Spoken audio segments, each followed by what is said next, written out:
All right. Welcome to our peers in the guild. It's 5 o'clock. Thank you. Welcome to our candidates forum for the 2023-24 district-wide officers election of the Staff Guild 1521A. Welcome to our guild members viewing this event now and at a later date. My name is Mark Berquist, and I'm currently serving as your election committee co-chair, and my work site is Los Angeles Valley College. And Natalie Embry. I'm also co-chair, and I work at LA City College. Let me introduce your elections committee members. Committee members, please say your name and mention your work site in the Los Angeles Community College District. Let's start with Safir. Hi, everyone. My name is Safir Lagos Ramirez, and I am at Los Angeles Southwest College. Thank you, Safir. Let's go to Nan. Good evening, everyone. My name is Nan Mork, and I'm from Los Angeles Pierce College. Thank you, Nan. Can we go to Saray, please? My name is Ana Maria Saray Olivares Diaz, and I'm from Harvard College. Thank you, Saray. Can we have Grisel, please? Hi, my name is Grisel Garcia, and I'm currently at Mission College. Thank you, Grisel. Go to Lynn, please, if Lynn is this. Don't think Lynn's with us. Okay, we'll go to Robin. Hello, my name is Robin King, and I'm at Los Angeles Trade Tech. Thank you, Robin. Can we go to Gloria, please? Good evening, everyone. My name is Gloria Moreno, and I'm from the district office, also known as the ESC. Thank you. Can we go to Maritza, please? Good afternoon, everybody. My name is Maritza Medina, and I'm from West Los Angeles College. Thank you to our election committee members. We'll introduce the candidates when we get to their sections, so you'll get the focus in a few moments.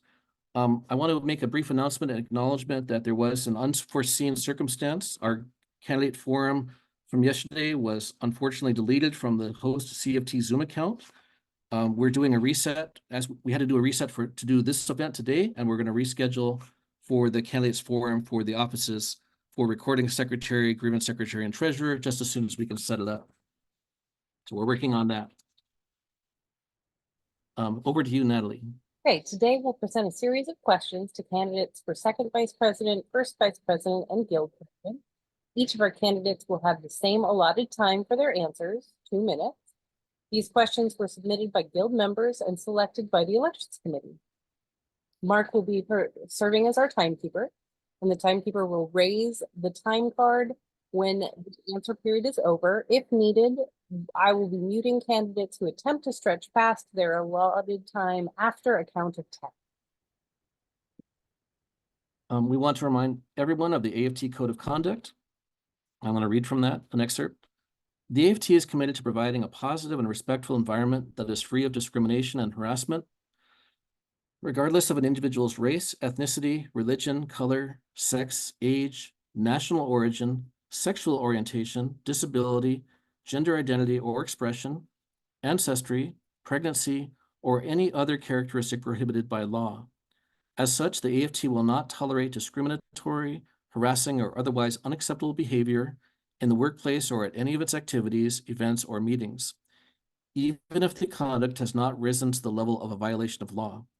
The AFT expects everyone in the workplace and those that participate in any of its activities, events, or meetings to abide by this code of conduct. So to sum up, we ask for decorum from our candidates during this forum event. And I need to interrupt and make another announcement about elections. We've had 2 candidates withdraw from the election. Perry Jang has withdrawn as a candidate for the office of treasurer. Kimberly Davier has withdrawn from as a candidate for the office of grievance secretary. So thank you. Let's now turn to let's see, do we have our candidates we have a candidate for second vice president. We also need to acknowledge that our other candidate, Mario, could not be present due to a prior commitment. So we're going to introduce our candidate, Myra. Let's turn to our candidate for second vice president to introduce themselves. Myra, could you please state your name and worksite affiliation? Hello, everybody. My name is Myra Cruz. I am running for the second VP position, re-election for second VP, and I am out of East Los Angeles College. Thank you, Myra. Thanks, Myra. We're going to turn to Maritza to read the description of the second VP position. Maritza? I'm so sorry. Can't at this moment. Okay, I can take over. Okay. So the second vice president shall assume the duties of the president in the event of absence, illness, or death of the president, and the first vice president declines the line of succession. Assume the duties and roles of the first vice president in the event of absence, illness, or death of the first vice president. Serve as the staff field representative on the Board of Trustees committees. Oversee the work of and regular reports from COPE and professional development committees. Perform other duties as regulated by the president or assigned by the executive board. Thank you, Natalie. Let's turn to, so Maritza, will you be able to read the questions? I believe I read the questions, Mark, for this one. Oh, excuse me. Thank you. So we'll turn to Safir for the questions. Thank you. Thank you. Myra, question 1, you have 2 minutes. What can you do to help boost district employees' participation in the union? Thank you, Sophia, for that question.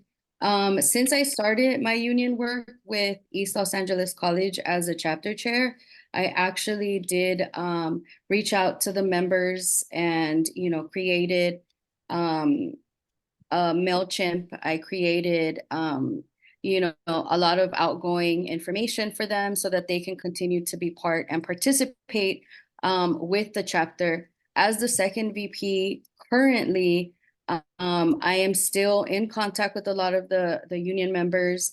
I reach out to a lot of the union members here at East where I'm located at.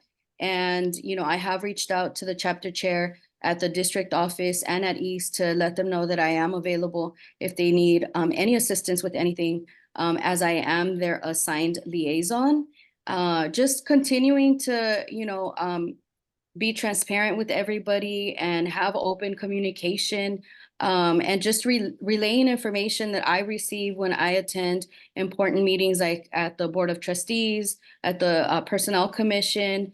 I'm involved in a few other committees, even on campus, just relaying a lot of, information that would be useful for them, and anything that I come across and, I find value in, I like to share that out and, just engage with members, going to the campuses, going to the departments and making sure that they are aware that I'm there and that I'm available to help them. Thank you. Thank Question you. number 2. If you win your office, you will be sitting on the next round of negotiations. What 1 to 2 priorities will you fight for to be added or removed from our contract? Thank you for that question. So I did sit in this cycle during negotiations, and I learned a lot from, the current negotiation team. And, I know that some of them were part of the last cycle as well. So just making sure that, our members are heard. But as far as something that I would remove or maybe make changes to, I'm the bilingual differential for a lot of us, because we are, most campuses do have 2 or 3 different languages that we are using, just making sure that we update that so that we all can benefit from it. That's one of the things that I have been interested in a while, because that did affect me at some point, and I know that other members are affected by it. And I try to provide information to the members so that they know that they can get a bilingual differential and how to proceed to even request it for themselves. So that's one of the things that I feel very passionate about, because we all speak multiple languages, and we should get paid for using that.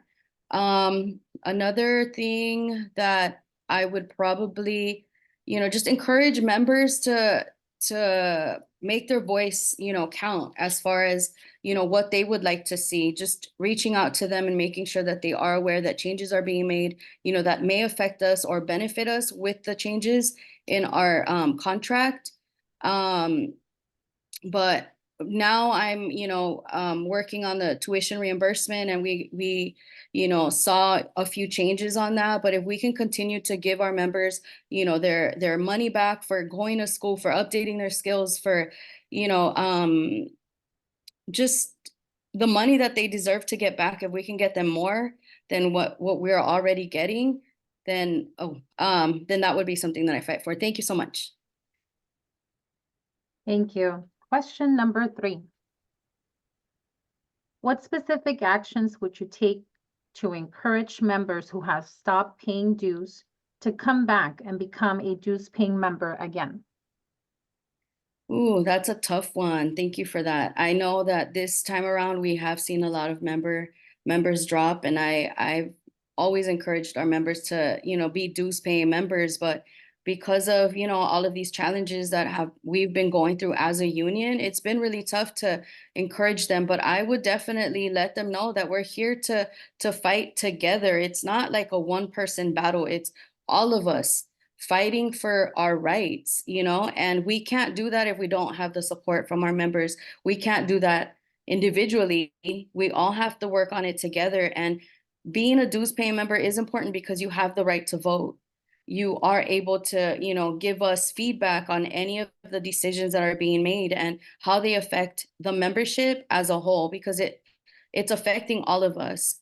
Member participation is important. Dues paying members are very important to our union, and just encouraging them and letting them know that, this new incoming, team will make our union better, and we'll bring it back as a whole, as it should be, because we're fighting for all of us, not just one for a specific agenda. Thank you.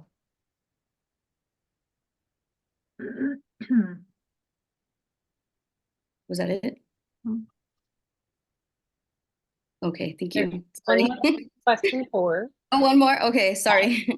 If elected, what would you do to unify the two factions of our local? Wait, I'm sorry. What? Can you repeat that question again? Sorry, Natalie. If elected, what would you do to unify the two factions of our local?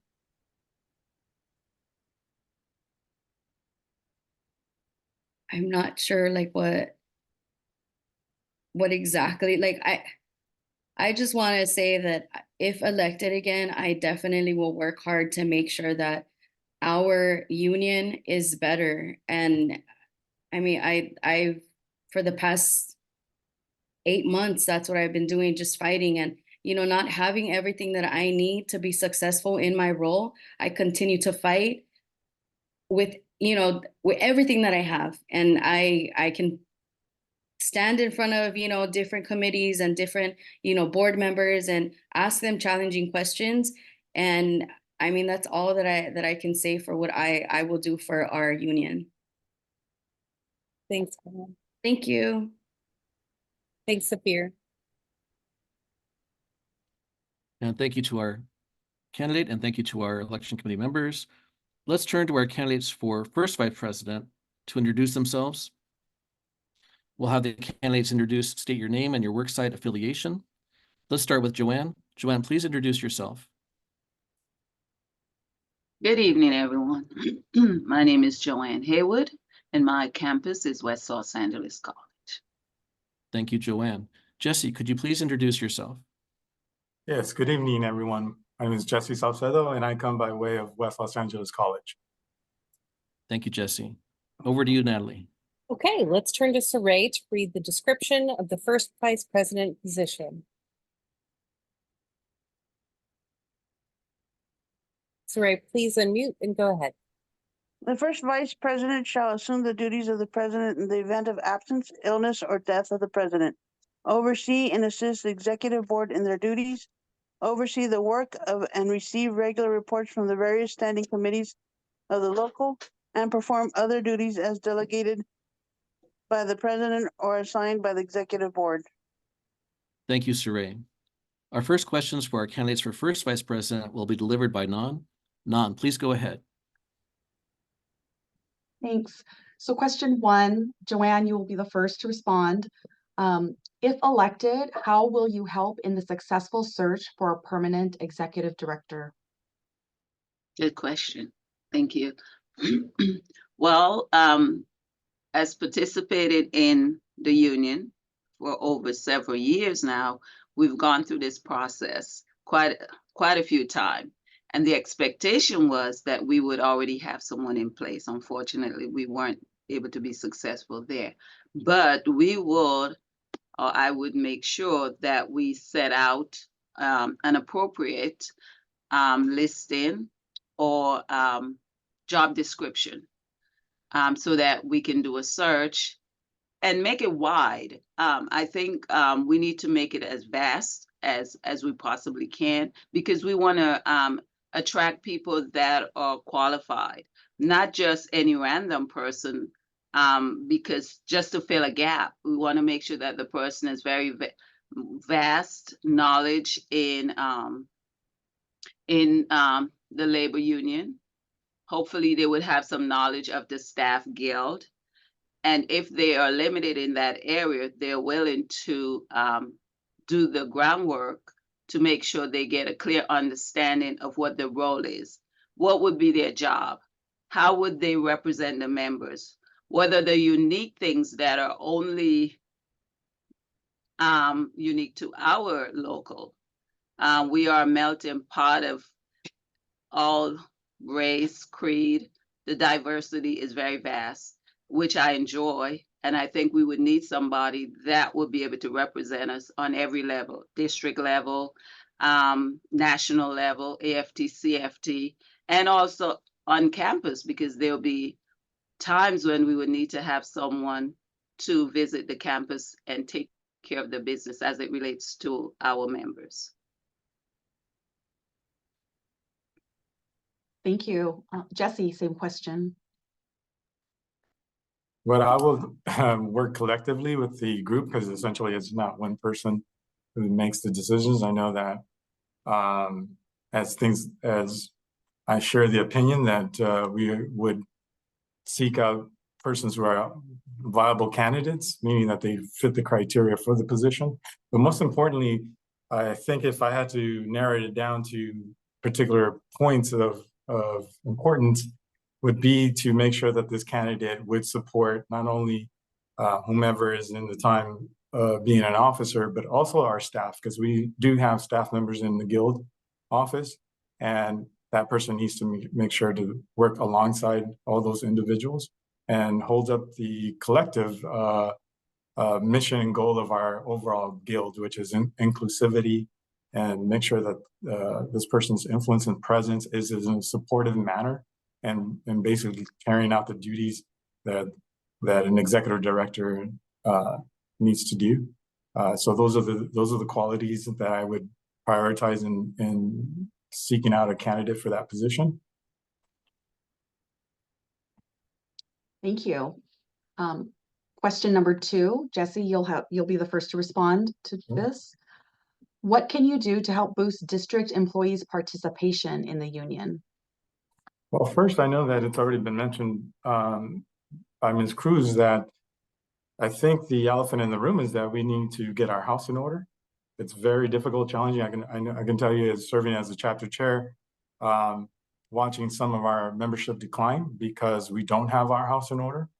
That's problematic. So we need to first clean that up and restore, have an internal restoration of the boldness that this guild once held previously. And I know that's part of its legacy, and that's something that I'm very interested in restoring.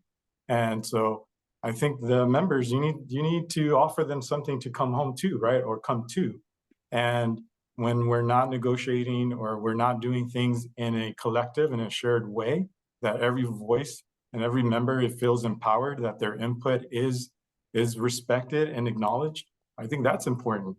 I think those are the kind of keystones that we need to focus on to start restoring. In other words, members, even longstanding or new, I can tell you that they're watching and they're paying attention, even how we do the most smallest of things, right? The way we host meetings, the way we interact with them. I think those are all important things that we need to clean up and do better and keep on improving to make sure that we're always advocating for the collective whole and not just small individual interests.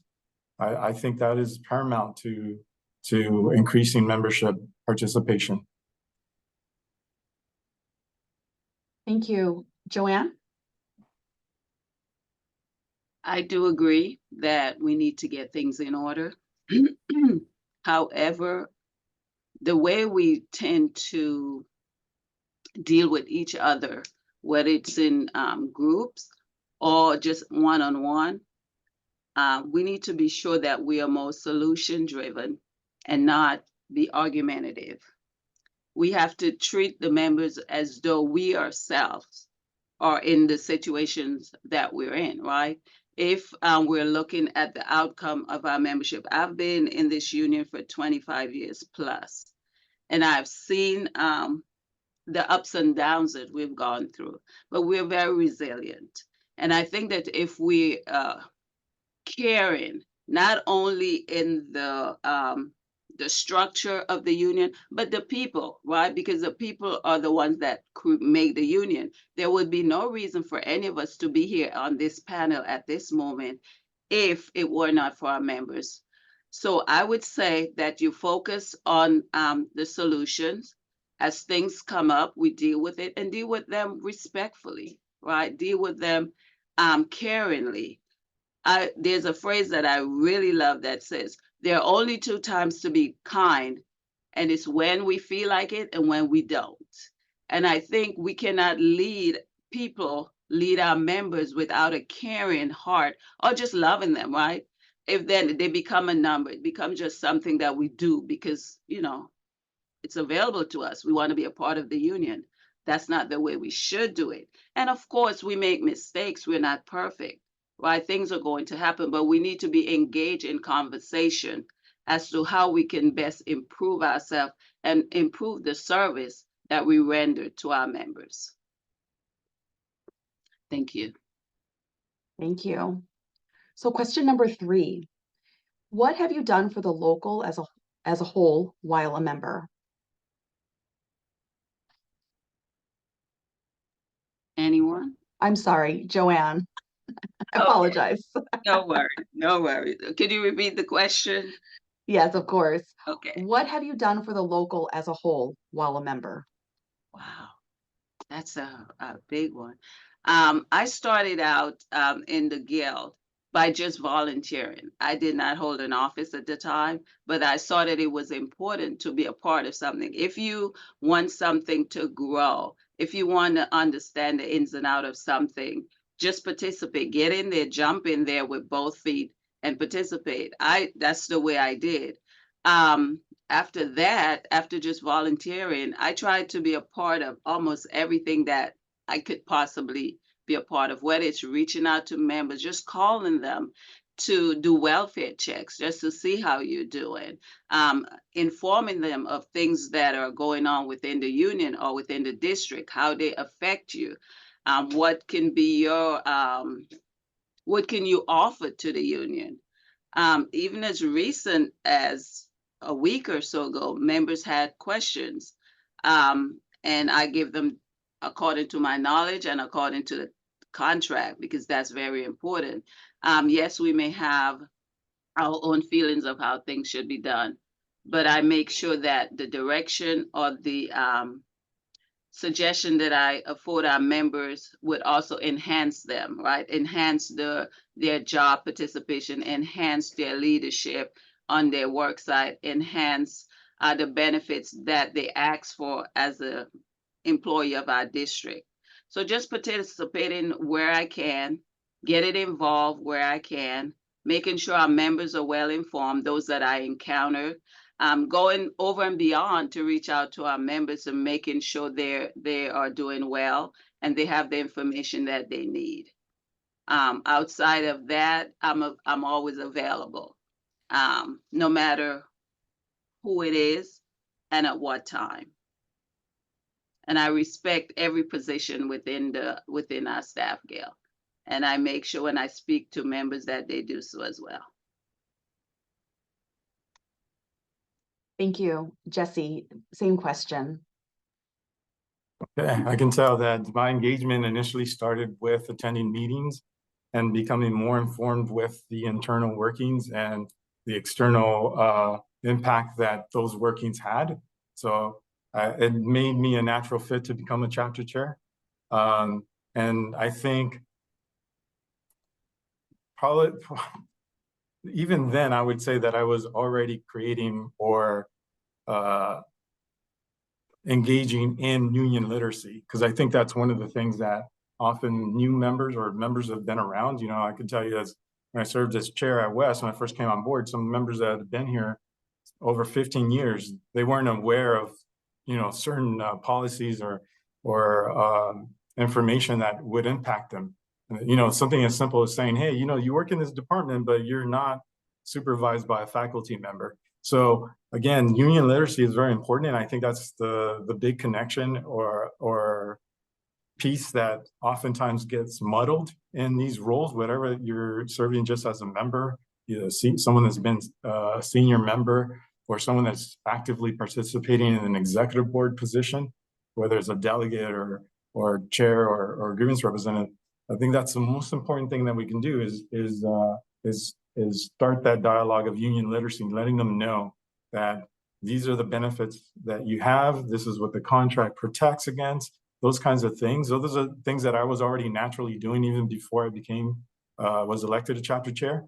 And those are the things I continue to want to do in this officer role. In fact, I feel like I've been sort of thrusted into this position because along the way, I have done right by people. I was just, you know, one of the things I'm most proud of is that I've already intuitively have mentored other folks to get involved and be active in our union. And part of that is because of the support system, letting them know that, hey, you get put in these positions and often you're not supported because there's, for whatever reason, there's an attitude or an objective to have people fail. And that. Okay, thank you. It's time. Okay, we're on question number 4, and Jesse, you'll be responding to this one first. Some members feel that too much time, energy, and resources have been invested in internal disputes over the past 3 years. Share your vision for overcoming these issues and focus on moving the union forward. Absolutely. I do agree. I do think a lot of resources and money has been used. And I can tell you that one of the things I want to state, I want to make clear here tonight, is that I did not fight long and hard to basically battle out this undemocratic process, because that's the same thing that I intend to do with the district. I am aware that many of members have idly stand by because there's a lack of confidence in this union. And I can tell you that the only way we can hurdle that lack of confidence is that we actually start showing resolve for members that feel like somehow you know, their administrator or their location is kind of just sort of encroached and rolled over us. I don't intend to do that. I do have my particular way. I think being respectful and being a model of what our guild stands for, which is a union of professionalism, you know, that's the one thing that I felt like the other side hasn't done. The other side has continued to run us into the ground. This is why we're having this rerun, quite frankly. I can tell you, and I'll say that I want to move this union forward so that you can instantly see the action. We've been handcuffed, you know, where everything has been thwarted so that we can't move forward. And so I'm very eager to have this election move forward and respect your vote. I can tell you that. I won't stand by and make false accusations. And I certainly would never act in an undemocratic way because I believe in unions. I come from a family of union stewards. And so I understand I would never act as a dictatorship. I would never stand by. In fact, I never did. In fact, that's where this sort of false narrative has has fallen upon me. But in fact, I was there standing besides another member to make sure that that member wasn't rolled over. And it has been proven. And although we had to take it all the way to the highest authority within our organization, it was proven that those processes were wrong. And Sorry, that's our time limit. Sorry, I was muted. Joanne, same question. Okay. So the question is, how will we move the union forward? That's one of those questions that you have a lot of thoughts about it. But first thing you want to do, make sure you understand the needs of the union. You have the pulse of what the members want, which means you're not an island unto yourself. You are listening to what the members say and responding to what the members say. And sometimes you have to act like a parent, because sometimes a member may come to you and they say, oh, this is what we want. But you know that if you did this particular thing, it would railroad the members. You have to be sure that you have wisdom in what you do, not only knowledge, because knowledge without wisdom is foolishness. You have to be sure that as you move forward, you listen to everyone and then you take what is accurate and what is going to build us as a member, strengthen us as a union, in order for you to make the decision. Yes, listen to the members. And dictatorship, that's not something that ever work under any circumstances. Be truthful. If you mess up, say that you mess up, right? Sometimes we're afraid to tell the truth because we are fearful of the outcome. We cannot run a union in that capacity. We cannot be disrespectful as a leadership. And I know a lot of times I am referred to as puppies and rainbows, but I like it. I like it because I care about the members. That's not how you lead people. You lead people by example. And the things that I would do to make sure that the union move forward is to actually have the members come alongside you and work with you. And nothing is wrong with saying, okay, I understand this is what you want, but that's not the best thing to do. Don't just follow along to get along, right? We have to make sure, because we're accountable to every single member. We're accountable to the people that have laid foundation before us and left us a legacy on how we should move forward. We want to keep up with that. Thank you. Thank you, candidates. All right. Thank you, candidates. Thank you, none. Let's turn to our candidates for guild president to introduce themselves. As I acknowledged earlier, our candidate Aaron cannot be here due to prior commitment. We have with us candidates. I'm going to ask you to state your name and worksite affiliation. Hazel, please go ahead. Hello, my name is Hazel Alonso, and I am out of the district office, also known as the ESC. Thank you, Hazel. Andrea, please introduce yourself. Good evening, everyone. My name is Andrea Edwards, and I am stationed at West LA College and seeking re-election as the president of AFT 1521A. Thank you. Thank you, candidates. We're going to turn to Robin to read the description of guild president. Robin, please go ahead. Okay, the president shall be the presiding officer at all meetings of the membership and the executive board, be the principal executive officer of the staff guild, receive, report, and respond to correspondence of the staff guild, supervise all employees of the staff guild, be one of the responsible financial officers of the staff guild and shall be authorized to co-sign financial instruments and disperse funds that are authorized by the budget, policy, or executive board vote.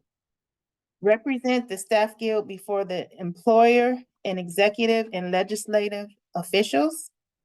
Represent the staff guild before the public, community organizations, and news media.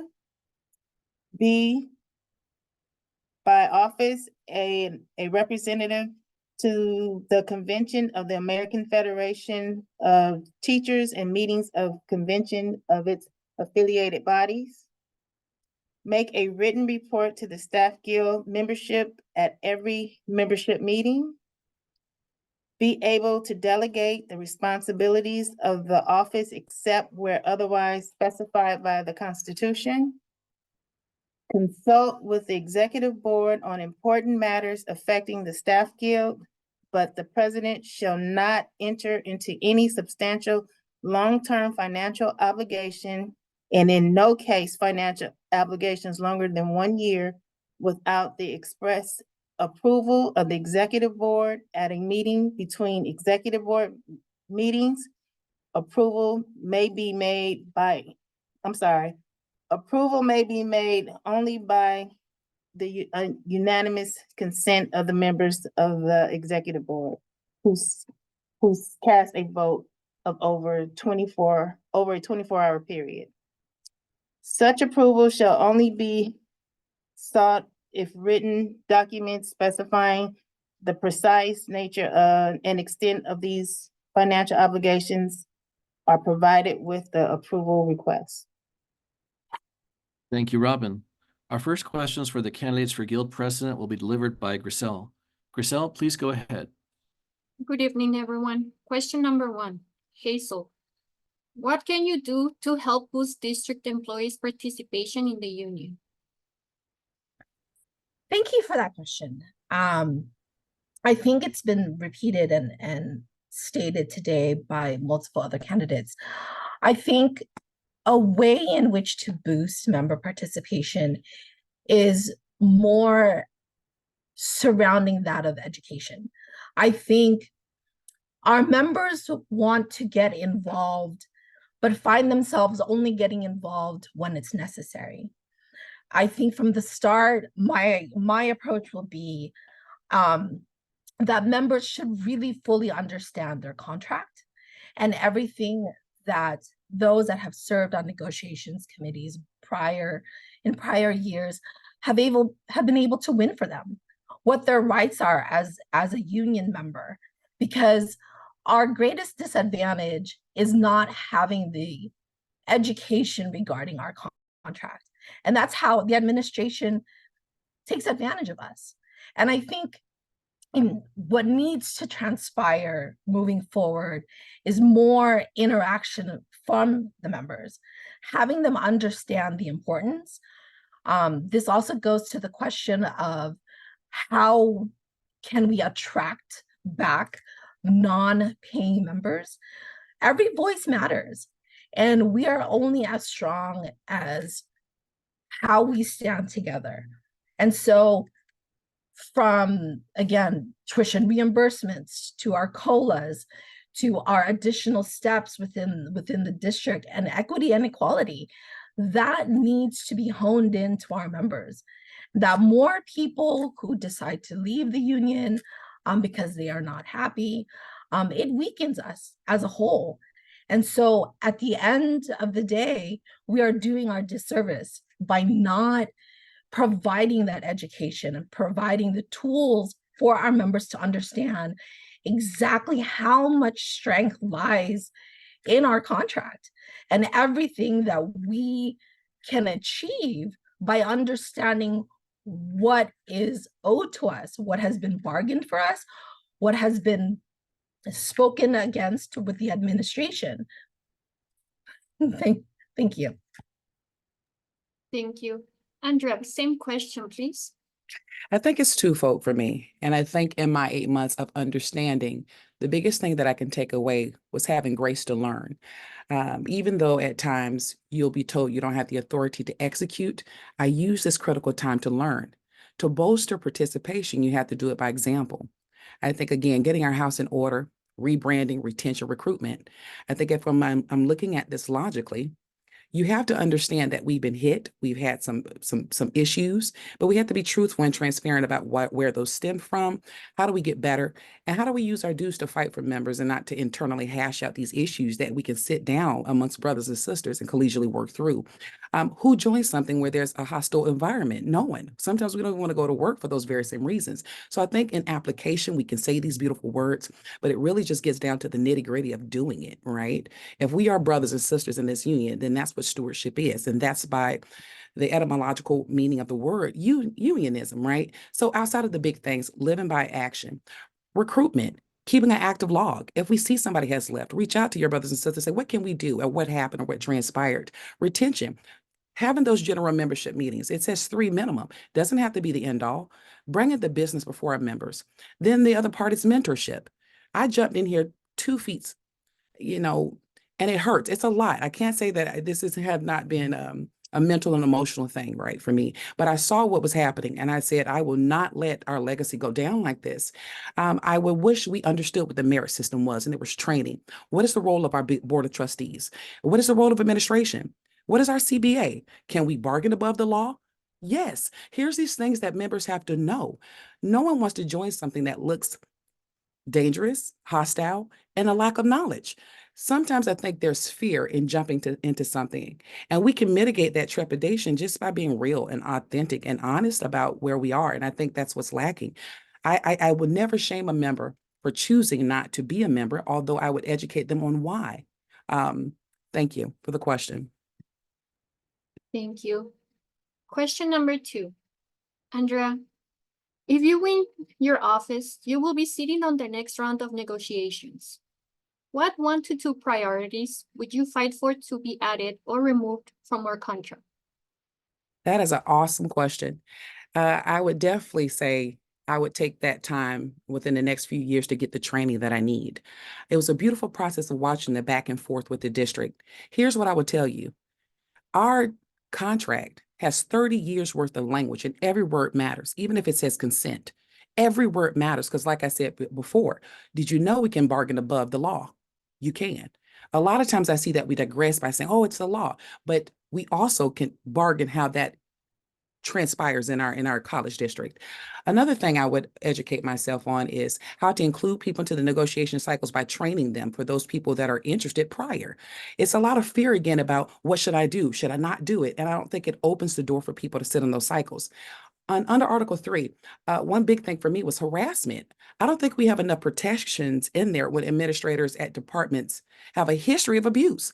How do we buffer in our language about saying, let's put some checks and balance into your folders and your files, as we watching these people who sometimes have a history of abusing members climb their career ladders, right? So I would actually be very strategic in the articles we open up. We should have a conversation as a membership, because the more you open up, the more you risk losing language. If you cannot fight for status quo and keep your language, you will be decimated. And our CBA is what governs us. It's our legally binding document. You go to arbitration, that's what they stand on, the words, every single one that you have in your contract. So educating members, I would educate myself. I would be critical about what articles I open up, those that are going to protect us and safeguard our language that we had. We often talk about what we want, but we don't talk about the takebacks, do we?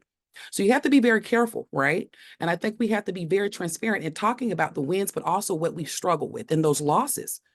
There's language from 30 years that you are seeing, if you don't go back and you're not picking that up like your Bible, honestly, that you will never even know is being removed until you are hit with something that you're looking for something, right?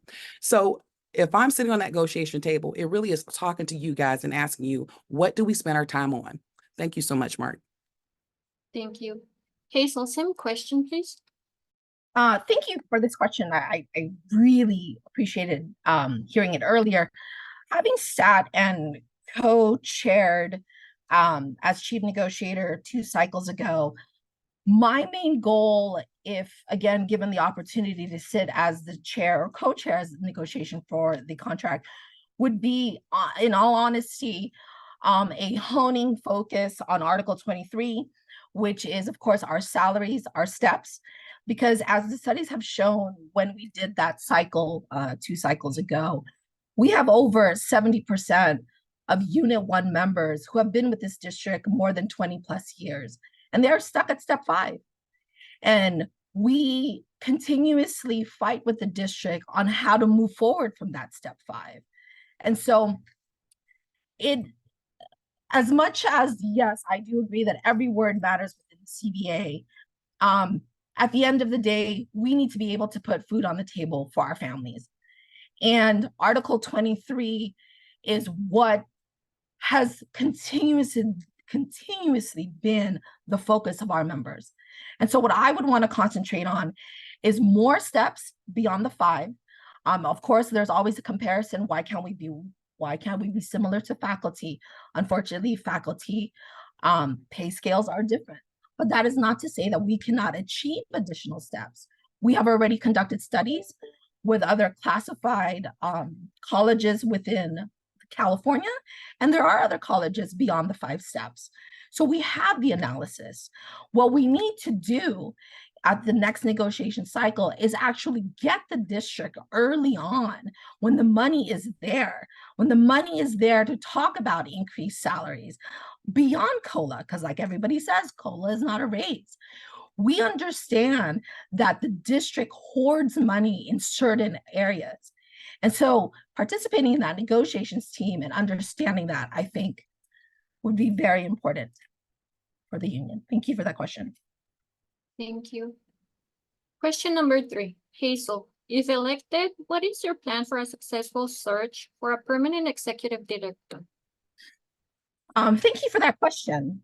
Again, having served as the president 2 cycles ago, we did undergo 2 searches for an executive director, and unfortunately, they were not successful.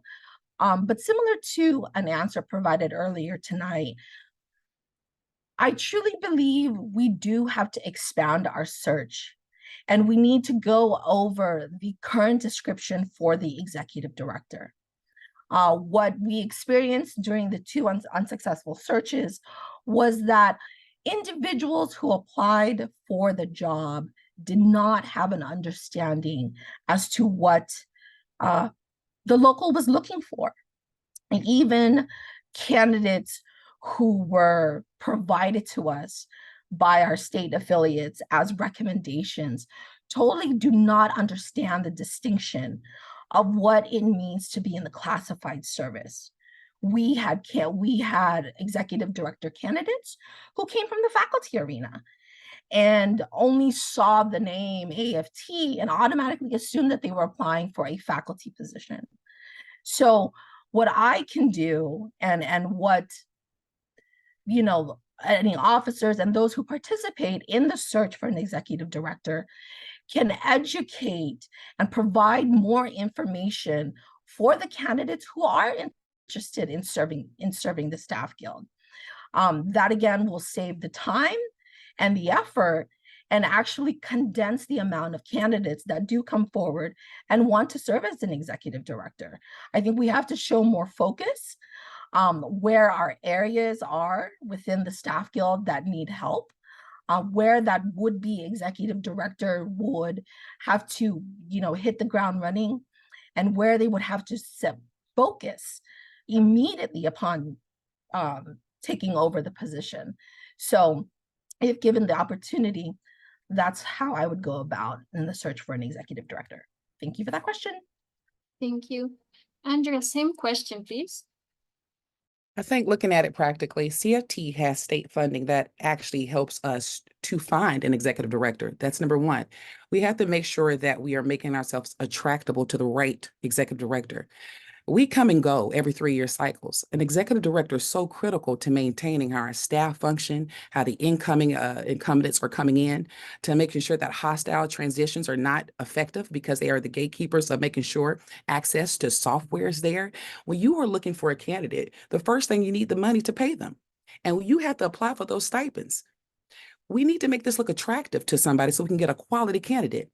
I have the pleasure of working as a Delta with Rashina Young, who's worked with SEIU for 15 years. She's now the chief manager for Rex Richardson, who's the mayor of Long Beach. I've gotten referrals from executive directors who come with experience. CFT also has a database for classified-centric people who are looking for board of trustees endorsements and, in fact, executive director positions. We don't need someone new. We need someone that's classified-centered, who understands unionism, who's going to safeguard our union so that this situation is not perpetuated. I would be progressive with making sure, I don't care how many candidates come through our door. I think we need to give them a real understanding of what we need to see if they are vetted with experience, making sure that it's a competitive salary that looks great to keep and retain, because we talk about equity, but also making sure that that person is going to understand the uniqueness of classified issues, right? Again, when things transition, that executive director is going to be the guardian that safeguards our ship.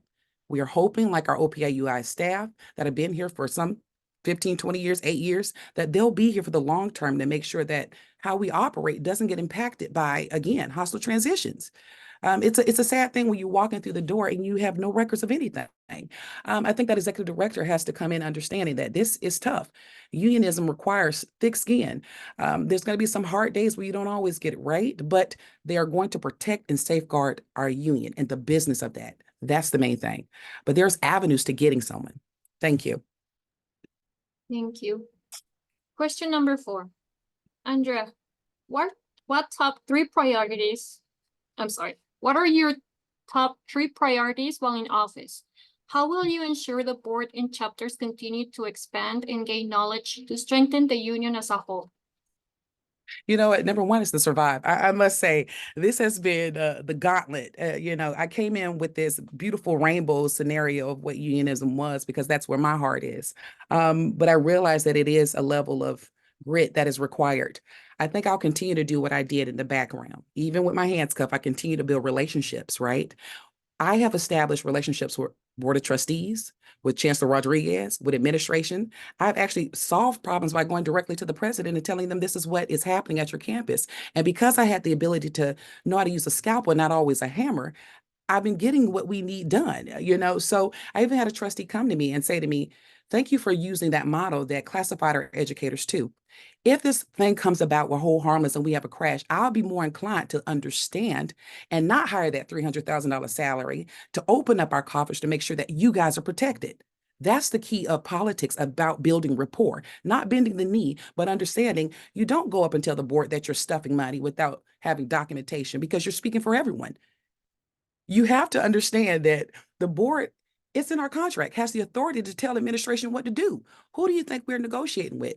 The very same board that can actually tell the district that's not right, right? So it's a fine balance about getting into this game, understanding that it requires relationship building skills, the ability to talk and communicate, the ability to understand that they may not know. And again, my whole thing is to build those relationships, operationally become sound, but more importantly, to learn and to educate you guys on those unique roles. It took me some time to understand who's the commissioner, what are their roles? What's the personnel commission do? What's the board?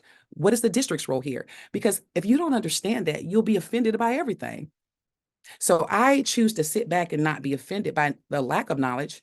And I don't care about being ignorant, because pursuit of knowledge is where it's at. So I come in here to understand that relationship is key building. And we have for a long time been decimated with relationships and getting things done. We need stakeholders. And that's what I continue to do with operational soundness and to ensure that you guys understand as well. Thank you. Thank you. Hazel, same question, please. Thank you for the question. And if I understood it, the 3 areas I think that I would definitely hit the ground running would be healing, education, and similar to what my colleague issued, relationships. And those 3 are applicable both to the administration as well as within ourselves as union members. Healing amongst ourselves. Again, I don't believe that it is a secret that we have suffered some tumultuous times. And so there is healing needed. Education. I think education, again, with our CBA and exactly how much we can accomplish by understanding what our rights are. That's something that we need to educate with ourselves. And honestly, we need to educate the administration about that. And we cannot hold our ground if we're not educated in what we are able to accomplish by understanding our contract. And relationships, again, within the union, with both of our state affiliates as well as our national affiliates, our relationships with the board, relationships with the administration. Again, currently I serve as a CFT vice president. And again, it is about relationships. It is not only our local. Our local is not autonomous in that we do not have any other influences with other classified colleges. Conversations have to happen. In my previous terms, there were regularly scheduled conferences and discussions with other classified college presidents, because what's happening at somebody else's college can also happen to us. So again, it is that relationship building within ourselves, relationship building, again, on a state level as well as national level. And of course, we also have to continue to work on the business relationship with the administration. And so those are the three areas that, if given the privilege of this role, I would concentrate on. Thank you. Thank you. Thank you, Grisel. Thank you to our candidates. In this next section, we're going to return to some candidates we've heard from earlier to make a personal statement or personal appeal to our peers in the Guild. We'll start by returning to our candidate who's with us this evening for the candidate for second vice president, Myra. If you would please make your statement, you have 2 minutes. Thank you, Mark. I just want to thank the Elections Committee for your hard work, putting this rerun together. Was definitely hard on all of you. I know you all were short a few, members the previous time, and you all are doing an amazing job. A huge thank you to our members for joining us tonight, and for those who will be seeing this later. It has been an honor to serve as your representative these past several months, and I want to express my sincere gratitude for your trust in me. And my mission is always going to be the same, just making sure that we are working together to build a healthier union. It's our union. It's never a one individual's union.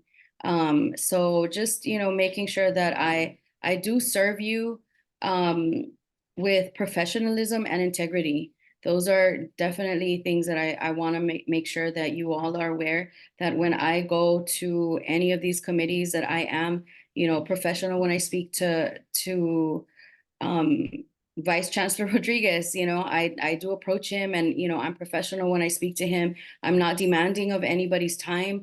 I know that we are all super busy, and I just want to make sure that I do address the concerns that our members have when I am in these meetings, and I will continue to do that if I am reelected for second VP. Thank you so much. Thank you, Myra. And I'd like to acknowledge that our other candidate for second vice president was unable to be here. Mario Perez was our other candidate, but he was unable to be here due to a prior commitment. Let us return to the candidates for first vice president candidates. Joanne, I'm going to call upon you first. You have 2 minutes to make your statement. Please go ahead. Yes, thank you so much for this opportunity. Thank you to the committee for the work that you've put into hosting this forum. It's appreciated, I'm sure, by all, and I appreciate it as well. I want to also say thank you to my fellow brothers and sisters out there who took the time to be present here to witness this. I don't take it lightly, being presented with this opportunity. We are collectively the union. We can't be wrapped up in ourselves, because if we do, we will make a very small package, right? We, as everyone has stated tonight, we need to work together to heal the union. And we understand that going through struggles is not the end all and be all. We're not identified by the struggles that we've gone through. There's a phrase that says a ship does not sink based on what's happening around it. It sinks based on what is let into it, right? The water gets in, that's how it sinks. So as members of this union, we have to take it really seriously, the responsibility, the weight that comes with the position that we said that we want to perform, right? I know, having served in the role of vice president, and at first, when you're on the outside, you make demands. You say, oh, I want to have this done, and I want this done. But then once you get into the position, you realize that you can't just do that, right? You have to work collectively with the officers, and the responsibility that whatever I do can affect our members, can affect the union as a whole. It can either take it up or it can bring it down. And when we take those things into consideration, we don't just flippantly say words, because they sound good. we really take it to heart, knowing that each and every one of our members will be affected by everything that we do. We want to continue the legacy that the people that went before us has done. And that is my commitment to you. I've never wavered from that and will continue to do so. Thank you. Thank you, Joanne. Let's now turn to our other candidate, Jesse. You've got 2 minutes to make your appeal to our guild members. Please go ahead. Well, I also want to thank this committee for all their hard work and their continued service with this rerun election, and I want to state to everyone who's watching currently and who will be watching in the future, one of the things I want to say is that why are we here? Why is this rerun happening again? There's a particular narrative that's being spun, but just remember that the inception of where we are right now really started from undemocratic process. I can tell you that if I continue to serve in this role, I'm going to do what I've been doing, which is make sure that I'm advocating for the collective whole. And if you probably already noticed some of those things, like for instance, having been able to sit in the negotiations, one of the things that was a strong vocal advocate was to make sure that those updates actually had some meat in it, not just these very thin pieces of information. That was something that I voiced, and I can tell you in a very hostile way, in a very hostile manner, I've had to experience that advocacy, right? I tell you one thing I'm not going to do. I'm not going to tolerate anybody serving in this role that would call our members lazy or disrespect our membership, as I've heard and listened and experienced people currently serving. That's one of the things that internally, I'm going to make sure that I will watch out and have your back and not just make false promises and make false statements from folks that would say, oh, I'm going to serve you. But when it comes time to take action, there's some kind of disparaging remarks on the membership. So just know that when you vote for me, you're voting for the fighter that you need on your behalf. I fought on my way here, and I will continue to, because I am really serious about protecting the collective and thinking about how the impact of decision making will be on the whole, not just because it serves me correctly. I did that as a chapter chair. And if you want to ask about me, contact the members at West. I'm sorry, that's the limit we have for our time. Thank you, Jesse, for your statement.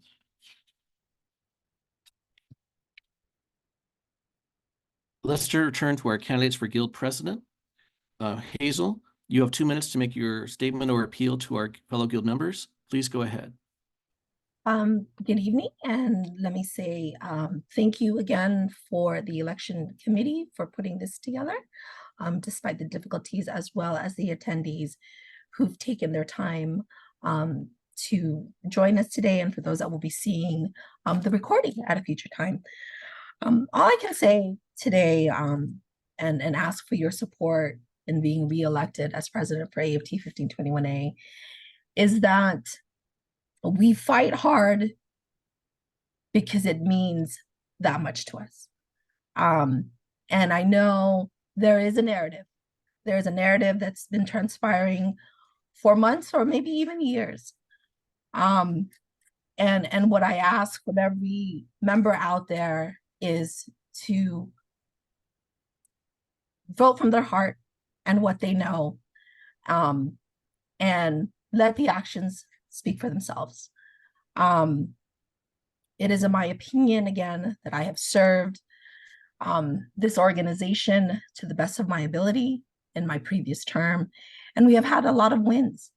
We, again, have gained the members more than 10, 15% increases in their salaries, as well as the Me Too clause within our contract. That has never in the history of AFT 1521A been done.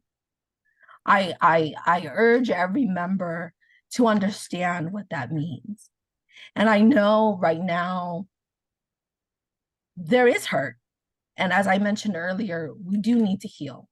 And I want to be part of that healing process. Heavy is the head that wears the crown. There is no truer words than that. But again, I want, and I hope that every member can hear that those that have been fighting for you all this time, all these months, all these years, we fight as hard because we care that much. Thank you. Thank you, Hazel. And Andrea, you have 2 minutes to make your statement or appeal to our fellow guild members. Please go ahead. I think I want to say I definitely apologize, because I understand what it's like to be in a family where there's this tension and everyone's on eggshells and no one at your prospective campuses are hearing you, or that you feeling, or you may feel isolated, because that's not what it ever should have been. I think I only stepped up into this role, like many others, to try to do the best I can. I can offer my ability to be clean and thorough. I love research and data. I would take the time to grow, and I would ask for the grace in growing. Mistakes I'm accountable for, I think, but skillful relationship building and rapport building, getting us back to right standing is what I want to offer. I've been doing that, even fighting against hardships. We're all humans here. I don't bash anybody for what they've done or say, well, this is what we all are trying to fight for you as members. I'm just asking for you to give me a chance to finish out my election to show you there is a difference, and this is what I provide and offer. I want to just be streamlined operationally. I want to heal by coming back to your campuses, having you guys get the training and growing together collectively. I think knowledge is a beautiful and a scary thing when you don't disseminate it and you disperse it. And that's going to take intentionality. It's going to take a while because the systems have to be set up accordingly. Even now, I just got a scam email. And I want you guys to know that stepping into this role it's a part of breaking a part of you as well, right? So when I sit back and ask the why, it's because of you guys that I say, I'll stand here and I don't care what comes, because I know what having a bad contract or bad leadership looks like. And I'm not saying anyone's bad, but I know what right standing looks like. I've done community organizing with USC. I come from a long line of activists, and I know what it takes to actually stand forward and speak with precision, right? And I think that's what I want to continue to do and offer if given the chance to finish my time. So I would continue to edify us. I would continue to serve you tirelessly, even when it hurts. But that's what I signed up for, and I'd be honored to do that. So I thank you guys for being back here again and for the chance. Thank you, Andrea. I want to acknowledge also that we had a candidate who had a prior commitment. Erin Chan could not be with us tonight. I want to say thank you to our candidates for your statements. This concludes the candidates portion of the forum event. Now for some election reminders and concluding remarks. Guild members, your election ballots will be mailed to your last known address. So if you've moved, please contact the Guild office and update your address with the district. The 23-24 district-wide officer election ballots will be mailed out March 28th, 2024. Your ballots must be received by 9 a.m. Friday, April 19th at AAA's post office box at Foy Station in order to be counted later that same day. The Elections Committee encourages our fellow Guild members to mail your ballots in advance so they may be counted. Please allow mailing time. Thanks to our candidates, to our fellow Guild members for your time and attention. And my sincere thanks to the Election Committee members for their service. I want to also acknowledge that due to the disruption of our earlier event, your Election Committee is endeavoring to reschedule as best we can, and we'll make announcements of that, provided we can settle that date with our candidates and reschedule, but we are working towards that end. On behalf of the 1521A Elections Committee, we wish you a lovely evening. Remember, you are the union. Thank you and good night.